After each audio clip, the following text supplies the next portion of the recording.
येत्या 28 डिसेंबरला होणाऱ्या NMMS परीक्षेसाठी जर तुम्ही जात असाल आणि परीक्षेचा फॉर्म तुम्ही भरला असेल तर हा व्हिडिओ तुमच्यासाठी खूप महत्वाचा आहे. बघा, परीक्षेमध्ये जर तुमच्याकडून या 5 चुका झाल्या तर तुम्हाला याचं खूप मोठं नुकसान होऊ शकतं. अनुभवावरून विद्यार्थ्यांचा पूर्ण बनवलेला व्हिडिओ आहे, ऑथेंटिक आहे आणि तुम्हाला याचा नक्कीच फायदा होईल. तर व्हिडिओ सुरू करायच्या आधी तुम्हाला एकदा जे आपलं लाईकचं बटन आहे त्याच्यावरती क्लिक करायचं आहे. बघा, व्हिडिओची सुरुवात आपण आता करतोय. याच्यामध्ये बघा, चूक क्रमांक 1 जी विद्यार्थी परीक्षेमध्ये करतात ती म्हणजे की वेळेचं नियोजन करत नाहीत. वेळेमध्ये खूप मोठा या ठिकाणी रोल प्ले होतो. बघा, NMMS मध्ये सर्वात मोठी अडचण आहे ती आहे वेळेची. तुम्हाला प्रश्नही येतात, तुम्हाला उत्तरही माहिती असतात, पण तुमच्याकडे वेळ लवकर संपून जाते आणि तुमच्याकडे मग वेळच उरत नाही. तर 10 ते 15 प्रश्न तुमचे तसेच सुटून जातात.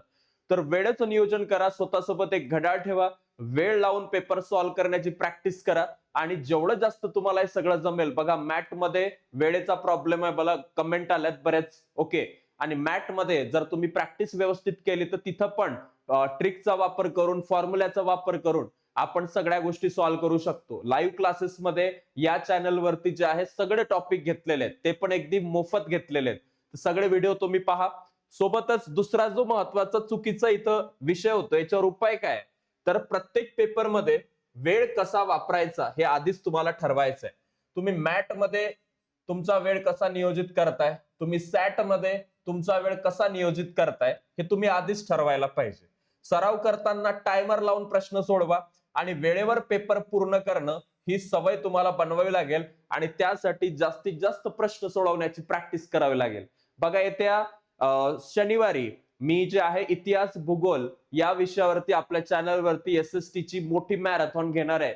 त्याच्यामध्ये बहुतेक सगळेच प्रश्न जे परीक्षेमध्ये येऊ शकतात ते मी त्याच्यात घेणार आहे. सो त्या गोष्टीला तुम्हाला सगळ्यांना प्रेझेंट राहायचंय. सोबतच याच्यामध्ये जी दुसरी महत्वाची चूक आहे ते म्हणजे खूप वेळ एका प्रश्नावर अडकून बसणं. तुम्ही जर एकच प्रश्न समजत नाही म्हणून त्याच्यावर टाइमपास करत असाल, तुमचे 5 ते 6 मिनिट कसे जातील हे तुम्हाला माहिती पडणार नाही, सगळ्यात मोठी चूक होणार. त्यामुळे 3-4 सोपे प्रश्न सुटत नाहीत आणि शेवट तुम्हाला मग येणारे प्रश्न सोडवायला जो आहे तो खूप त्रास होतो. तुम्हाला नंतर वाटतं की हे तर मला येत होतं, मी त्या प्रश्नात अडकलो होतो आणि माझं आता ते वापस येऊ शकत नाही, गेलेली वेळ आता वापस येऊ शकत नाही. हा प्रॉब्लेम तुमच्याकडून न व्हावा याची तुम्हाला जी आहे ती काळजी घ्यायची आहे. याच्यावर उपाय काय आहे? जो प्रश्न लगेच सुटत नाही तो मार्क करून पुढे जायचंय आपल्याला, की जो सुटला नाही त्याच्यावर असं मार्क करायचं आणि पुढे जायचं. शेवटी वेळ उरली तर त्याच्यावर परत येऊन तो प्रश्न सोडवायचा. ही पद्धत तुम्ही इथं वापरू शकता, जेणेकरून काय होईल की तुमचा वेळेचा जो अपव्यय आहे त्या एका कठीण प्रश्नावरती जास्त होणार नाही. ओके, त्याचबरोबर आता आपण याच्यामध्ये जो पुढचा महत्वाचा मुद्दा पाहणार आहोत तो आहे चूक नंबर 3. आता याच्यामध्ये चूक नंबर 3 काय नेमकी ती आता एकदा आपण पाहूया.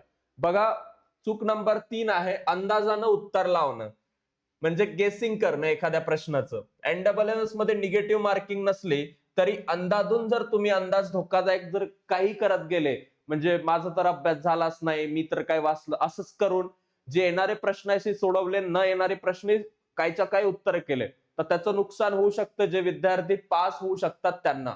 त्यामुळं कोणताही ऑप्शन अंधाधुंद सर्कल करू नका. यानं मार्क तुमचे जे आहे, म्हणजे आपल्याला पर्याय नीट न वाचता उत्तर करणं, घाईघाईत येणारे प्रश्न जे आहे त्याच्यामुळं चुकू शकतात. अंधाधुंद प्रश्न सोडवायचे नाही.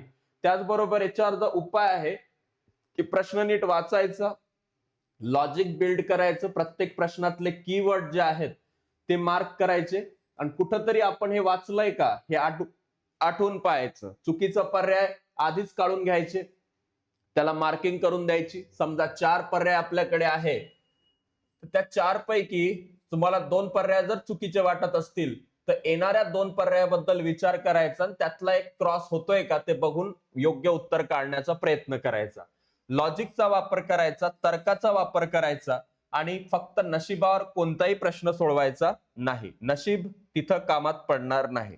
पुढचा जो चुकीचा विषय आहे की इथं मी पहिल्यांदाच सांगायला पाहिजे होतं की OMR शीट जी असते आपली ती OMR शीट निष्काळजीपणे भरणं, म्हणजे रोल नंबर चुकीचा टाकणं, कारण तुमचं एज कमी असतं तुम्हाला ते कॅज्युअल असं वाटत नाही, कारण तुम्हाला अशा प्रकारचे पेपर शाळेत मिळत नसतात. तर OMR शीट व्यवस्थित फिल करी पाहिजे. ती जर तुम्ही निष्काळजीपणे फिल केली तर खूप विद्यार्थ्यांची उत्तरं जे आहे बरोबर असतात, पण ते OMR मध्ये चुका केल्यामुळं त्यांना त्याचे गुण मिळत नाही. चुकीचा प्रश्न क्रमांक, अर्धवट भरलेले, बुडलेले, चुकीची पेन वापरणारे, असे सगळे जे विद्यार्थी आहेत त्यांनी लक्षात घ्या, जो पेन तुम्हाला सांगितलाय तोच पेन तुम्हाला वापरायचा आहे. याच्यामध्ये कोणताही बाहेरून काहीतरी वेगळाच रंग आणून तिथं जर तुम्ही ते सर्कल कराल, ब्लॅक पेन मस्ट आहे. बॉल पॉइंटचा ब्लॅक पेन तुम्ही यूज करू शकता. ओके, तर हे लक्षात घ्या. पुढचा जो महत्वाचा विषय आहे की OMR शीट भरताना शांत राहायचंय. कोणती घाई गडबड तिथं झाली नाही पाहिजे, कारण तोच सगळ्यात मोठा विषय. आतमध्ये तुम्हाला किती पेपर येत असला OMR चुकवली तर झालं.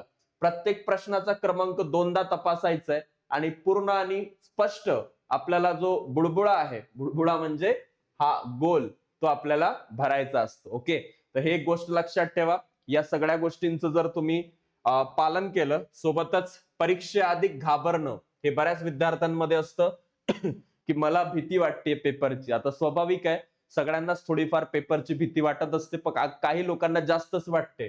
तर तुम्हाला एक लक्षात ठेवायचंय, मेडिटेशन करायचंय, जास्तीत जास्त पाणी प्यायचंय थंड, ठीक आहे. आणि सोबतच भीतीमुळे काय होतं की मेंदू काम करणं बंद करतो, तर येणारे प्रश्न विसरायला होतात. तर घाबरायचं नाही.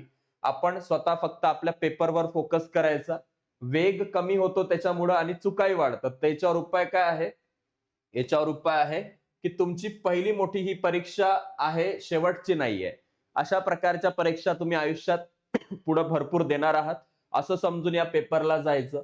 असं समजायचं की आपण याच्या आधी खूप चांगल्या अजून परीक्षा दिलेल्या आहेत, आपल्याला कशाला भीती, ठीक आहे, आपण तर शिवरायांचे मावळे आहोत, असं समजून पेपर द्यायचा आणि शांत राहायचं. खोल श्वास घ्यायचा, स्वतःला सांगायचं मी तयारी केलेली आहे आणि मला घाबरायची काही गरज नाही. तर ह्या गोष्टी जर तुम्ही लक्षात ठेवला तर तुम्हाला खूप याचा फायदा होईल.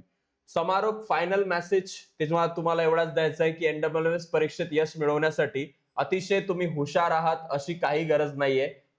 तुमच्यामध्ये कॉन्सेप्ट किती क्लिअर आहेत, तुमचे किती कॉन्सेप्ट क्लिअर आहेत, शाळेमध्ये शिकवतात शिक्षक तेव्हा तुमचं किती लक्ष असतं, यावर हा पेपर आहे. चुका टाळणं इथं फार महत्वाचं आहे आणि याच्यामध्ये पाठांतर करणारे विद्यार्थी पास होतील याची काही गॅरंटी नाही, पण जे विद्यार्थी अभ्यास करतील, ज्यांचे कॉन्सेप्ट क्लिअर आहेत, ते नक्की या परीक्षेत पास होणार आहेत. ओके, तर हे लक्षात घ्या. घाई करू नका, OMR मध्ये काळजी घ्या, आत्मविश्वास ठेवा आणि वेळेला नक्की सांभाळा. वेळ जर तुम्ही एकदा सांभाळली आणि तुम्हाला येणाऱ्या जर सगळ्या गोष्टी तुम्ही रिझॉल्व्ह केल्या तर तुम्हाला काही टेन्शन नाही. तर ह्या सगळ्या गोष्टी, ह्या सगळ्या चुका तुम्हाला टाळायचे. या व्हिडिओमध्ये मी तुम्हाला या सगळ्या चुकांबद्दल जे सांगितलं त्याच्याबद्दल तुमचं मत काय कमेंट बॉक्समध्ये नक्की सांगा आणि हा व्हिडिओ तुमच्या मित्राला नक्की शेअर करा जो NWMS ची परीक्षा देत असेल. थँक्यू.